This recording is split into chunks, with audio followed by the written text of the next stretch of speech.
You have questions, we have answers. This is Jane Muller. And this is Ken Muller. Welcome to our show, all about real estate with Ken and Jane. Well, Jane, we're through September almost, and that means it's time for a market recap of 2024, how the first 3 quarters went in the real estate market, and I'm going to look ahead a little bit. Yeah, I'm glad. I mean, we had so good news last week with the Fed reduced the rate. And this year is very unique compared with the last few years. First of all, backtrack. The end last year, the market went down from June to December. So because the rate went up high 7, a certain time is almost 8. That's like crazy. So the market went down from, June towards. So I was really nervous. I thought, my God, good time can't be forever. Maybe that's a sign the market is going, even out. Right. To my surprise, the end of December, suddenly some talks, quietly in the market said rate going to go down in March. Oh, that was good though. So a lot of buyers came out during the Christmas time, New Year, January. And also this year, the inventory extremely short. Last few years, inventory has been tight. But this year is worse than last few years, especially the winter and spring market. So you have a lot of buyer came out because the rate went down. And then you have people, don't know what to do. They still thinking they don't want to sell. So the combination, low inventory, created very high price in winter and spring. The market went back up. I think almost 10%. I couldn't believe it. A lot of houses we sold this year. Yeah, and the people meet me last year, like June, July, August, September, asked for the comparative market analysts. I gave them roughly a range. But by January, the range went up a lot. It's about 10%. It's like, the old house we listed in between December and April, May, went very fast and a high number. Now you're saying the market went up 10% from December to May. The price. Yeah, the price went up. And not the unit sold. sold. No, for Central Jersey, but compared to 2022 or the beginning of 2023. Because think about it, right. Ken. The market was from 2023 by June until December.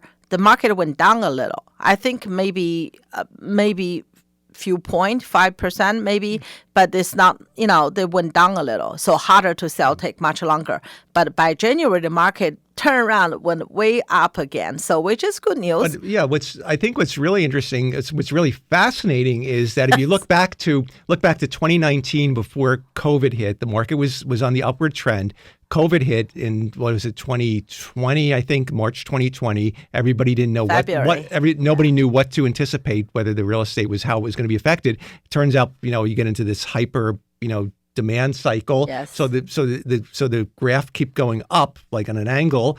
And then after COVID, you thought, oh well, now we've reached a plateau, and then there's still a gradual incline as we covered on previous shows, and maybe to your point, Jane, that you said the market went down. Maybe it just stabilized, and didn't go up any further. But then until last December through the first half of 2024, you started to see it again go up another 10% as compared. So that's really Ken. You bring a very good point. You use the word stabilize.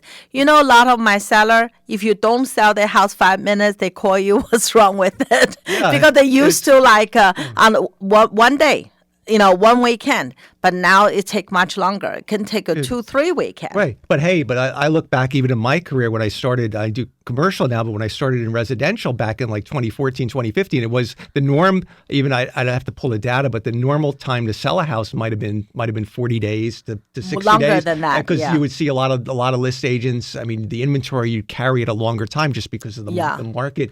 Yeah, so 2-3 months. That's fast already. That was already time. fast, but now because that time can the average listing. Average listing. Almost all the listings. It's a 6 months listing or a year. Sometimes you sign 6 months, you extend, but sometimes people sign, some agent want the seller sign a whole year. That time it is slow. So for 2-3 months, get an offer negotiated, that's common. But now it's like from June last year till December, sometimes the house on the market could be week, 2 weeks, 3 weeks, 4 weeks, make the seller very nervous. As you said, they didn't really go down the job down. No, it's just more stabilized. It seems like more inventory because they didn't sell that fast. Right. And what's also very interesting is that the interest rates were considered higher than they've been in the last 4 or 5 years, but nonetheless, due to the tight inventory, it was still a seller's market because of the extremely low inventory. The pricing was at least stabilized or maybe on the slight upward trend. From January to May. Secondly, the appraisal contingency was often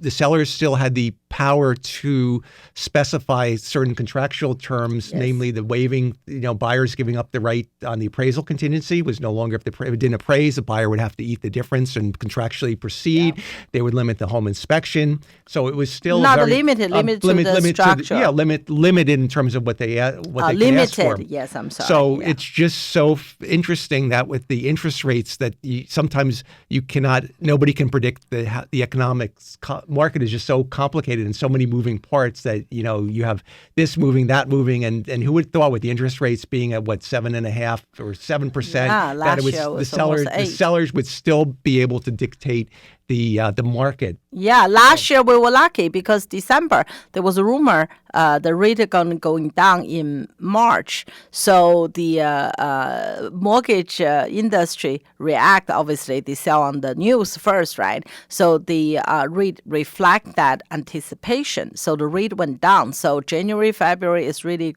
It's really good.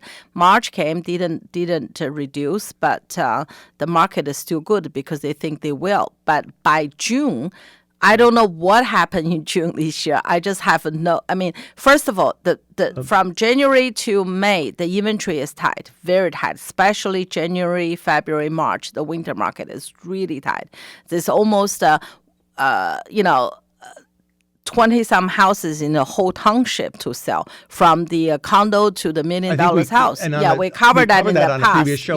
We compared a town. We compared the Central Jersey MLS, and it was down the inventory was down 80 or 90. It was drastically reduced. Yeah, but having said that, and from June 15th, I don't know why suddenly the phone stopped ringing. I think that time because they didn't reduce the rate in June, so the rate went back up again. So like over 7. So that really created much slower summer, I think. And I think also the message that the Fed conveyed not at the past Wednesday's a week ago Wednesday's meeting, but the prior message of Federal Chairman Powell was that it was a wait and see approach. They were going to check how the inflation data came in, and they didn't promise any further rate cuts, and so it was the rate went back up. So everybody there was an uncertainty in the buyers to pull the trigger. And absolutely. So in June,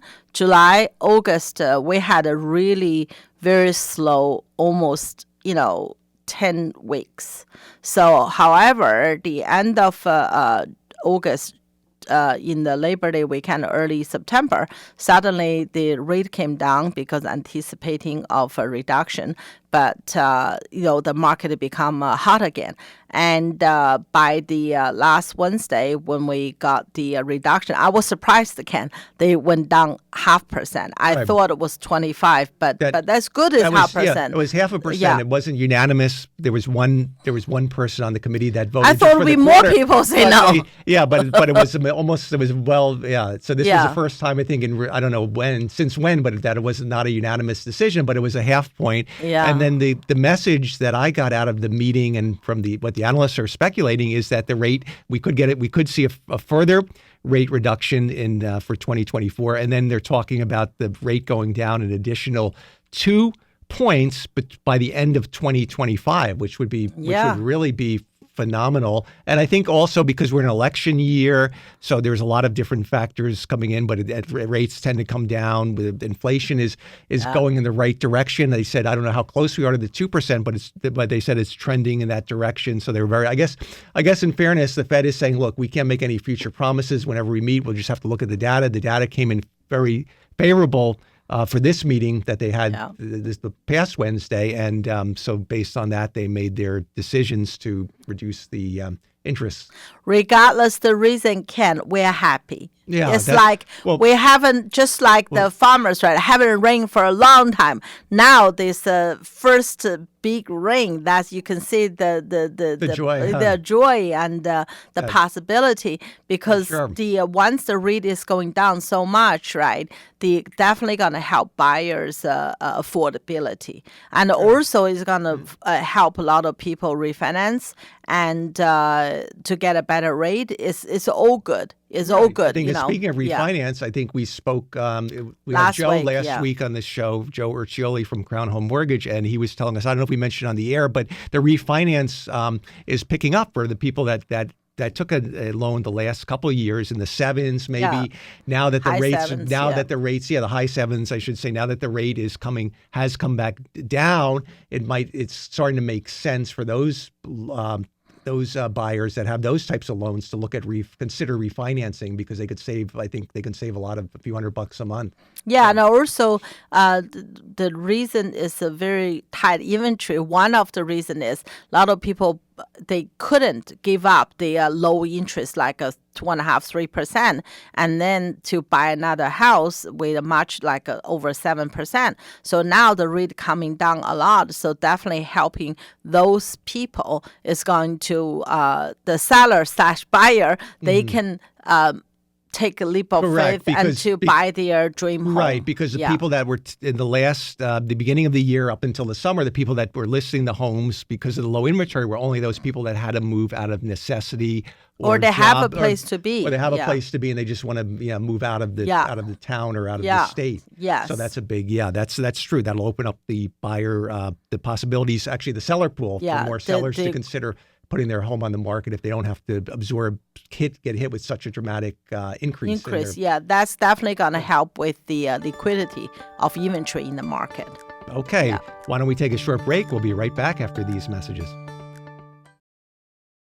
Okay, welcome back to our show. We're doing a market recap for the first 3 quarters of 2024. So we gave a history of the market conditions with the rate starting from January through the summer, and then how the houses were still moving. Then the summer, we hit a little bump on June 15th.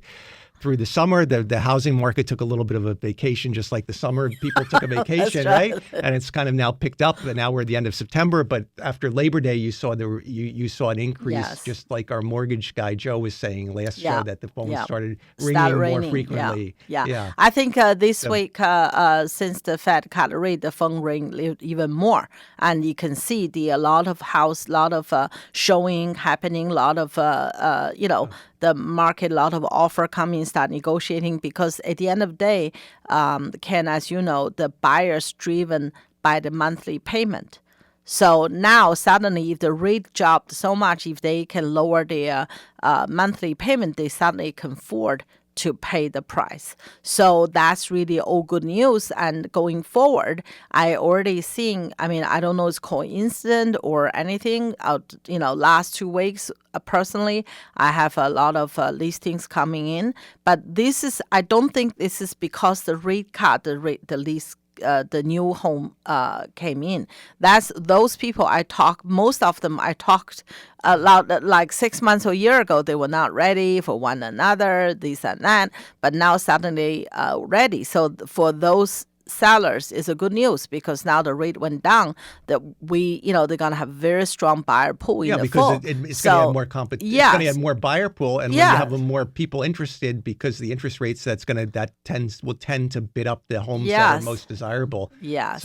I think there'll be more inventory as well, Ken, just as we talk about, right? During the COVID, there's a big percentage. I think they said 50%, or there was really big number they would talk about in our Remax meeting a few weeks ago. They said a lot of people bought a house and then the remorse, they somehow they it's not what they wanted, but because the COVID, there was a very low inventory, they couldn't think, they just have to buy it on the emotion, right? So now they want to change homes. So those sellers would really can do that, and that would add more liquidity to the inventory market. So even though Ken, you said because the reduction in the mortgage rate, you have a lot of more buyer can do it. But I think the same time, there would be a lot of inventory hit the market. I think the market is going to be more stable and affordable, and a lot of activities, which is good for everyone. Well, for the same reason that the buyers can do it now, that it'll increase the inventory, because the sellers can also do it, because now if they're locked into a 3.5 or 4% mortgage, if the rates are what they are, if they need to move, it's not as ominous if they have to go from a 4% loan to a low 6 or 5 something, as it would have been if it was 7 or 8. So that means that the more sellers may be inclined to put their home on the market. Absolutely. So that's definitely going to help everyone in the process. I think going forward, the last quarter I think can be maybe the best quarter. Because in winter market, even though the selling price went up, but the number of units sold is very limited because the price was driven up by lack of inventory. But in the last quarter this year, I think we're going to have a lot of inventory. It's not overly, I'm just saying more inventory, but we'll have more buyers coming out too. Think about it, Ken. When you rent last few years, the rent went up so high. It's like the rent, that's make you dizzy, right? But now, if you go into the lender and ask for pre-approval, if the lender told you, if you buy a house, similar to the one you rent or better house, actually you pay less in the mortgage than the rent. I mean, there's no brainer. You're going to buy. That's happened to me many years ago. Many years ago, I was very young. I was sharing with my girlfriend, and she got engaged. So obviously, I have to find another place. And went to the real estate company, try to find a rental, 1 bedroom by myself or share with another friend, which I don't know whether I would do that, And at that time, the guy said, if I can show you a property to purchase, you're going to pay almost the same or less. Would you do that? I said, can't be. How it can be? No way. And he showed me, and he introduced me to the lender. I went to the bank, and I got my money. I bought my first house, because purely I didn't understand much at that time. Right? Only based on I could own it instead of helping other people to pay off their mortgage. I'm paying I own it. And then my monthly payment is equal or less compared with the rent. The best advice that you can give to the young listeners out there is, as you get older, you should try to get some real estate. That's what I mean. There's so many stories about people that say they wish they had I had some opportunities that I missed. I wish I had gotten some more real estate when I was younger, but I was, too conservative. But real estate, I mean, you should always have a diversified portfolio, but real estate should be part of your portfolio. And if you can get a house, and even if you get a 2-family house and you live in, or get a condo yourself, and you rent the other one and use the rent to pay your mortgage. There's just so many things you can do with real estate, because number one, it's a tax write-off.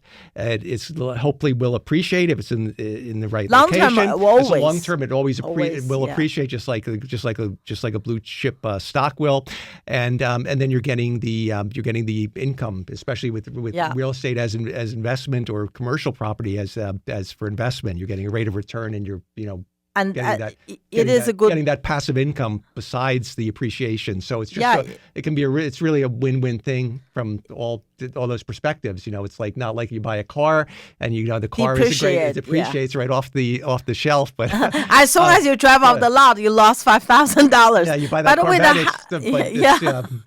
That's you still talk about your Corvette for many years. You still haven't bought one yet. Right, the thing is, right, as you said, besides all the benefit you just mentioned, and real estate really is helping you to with the inflation too. you know. So I mean, the young people, if you have a great job there, and if you buy a small condo, townhouses, you can rent it later on when you could just keep it rent out when you buy a bigger place when you move on with your life stage, right? So you could rent it out. So I mean that's really, like you said, is diversify your portfolio. And it doesn't matter what's happening with technology, with cryptocurrency, with all these AI advances, with computer technology, with Zoom meetings. People still need a place to live, to eat, to sleep, and right. you still need the brick and the mortar to and with a roof over your head. They haven't come up with the virtual homes yet, where you can snap your finger and you can create that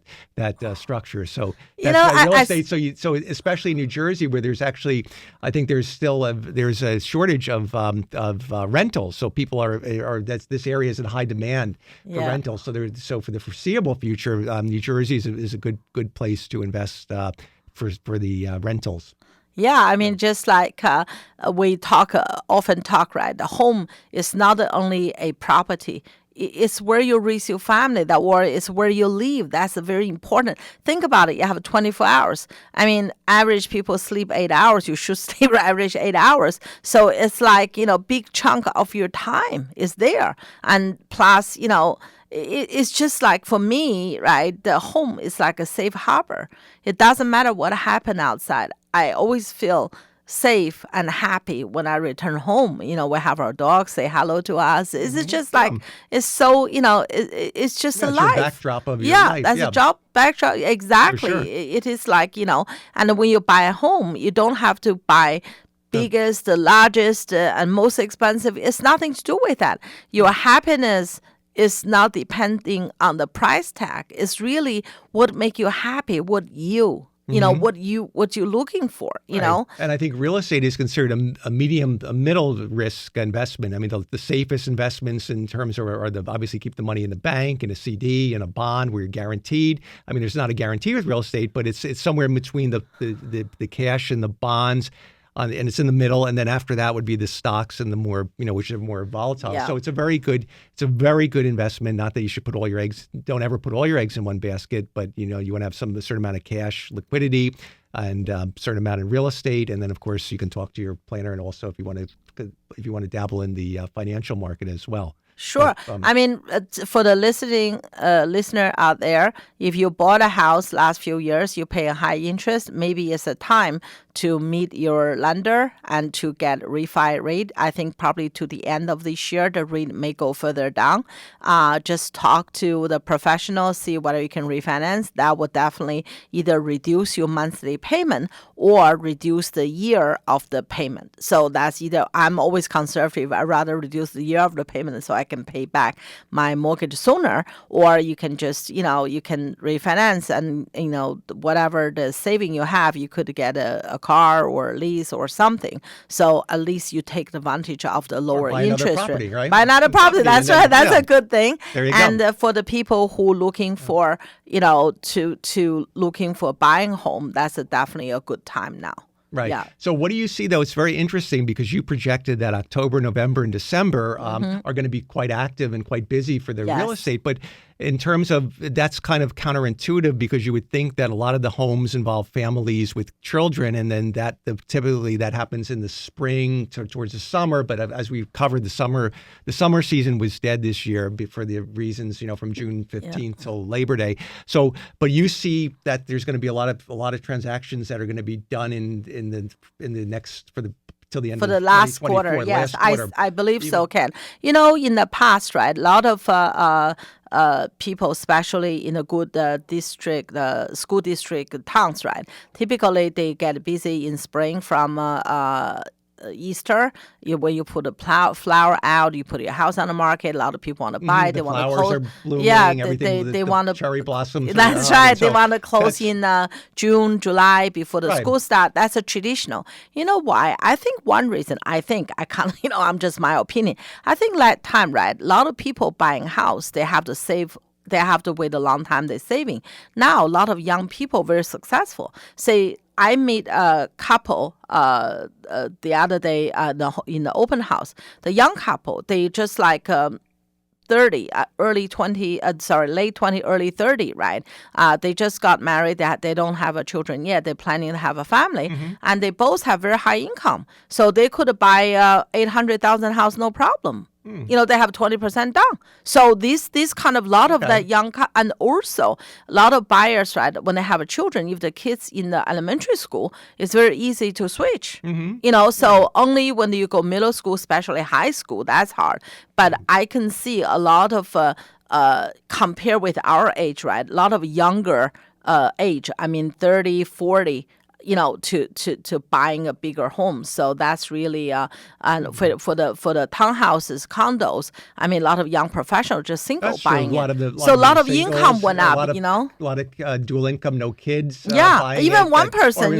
Used to be think about how much your dad, right? How slow the increase in the pay salary, right? Now a lot of people especially live in New Jersey, and they all have a very good education background. They have a very high income, very good credit, and it's pretty easy for them to get a mortgage. And it's very affordable to get the mortgage, as we covered with the loan officer Joe Urcioli of Crown Home Mortgage last week. That typically you can put down if you qualify and you have excellent credit and a good job. There's special programs where you can put down as little as 3% for single family, or 5% for the condo townhouses. A lot of the people that have the savings and the cash choose to opt for the lowest, for the maximum loan, so they can use their capital for other purposes. Absolutely. I mean, just a young, if you just graduate a young professional per se, if you put 5% down, right? I mean, if your monthly payment is equal or similar to your rent,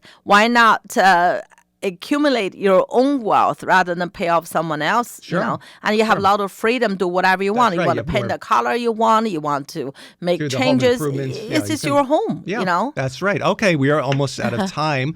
So we're going to hold you to it. We're going to see in January of 2025, we're going to look back at that'll be our next market recap for the end of the year. I'm going to see now. Jane Muller said that October, November, December 2024 look to be a banner. The best quarter in the year. Of the year. So we'll leave the best to the last. All right, stay tuned. We'll see you next week. Have a good one. Thank you.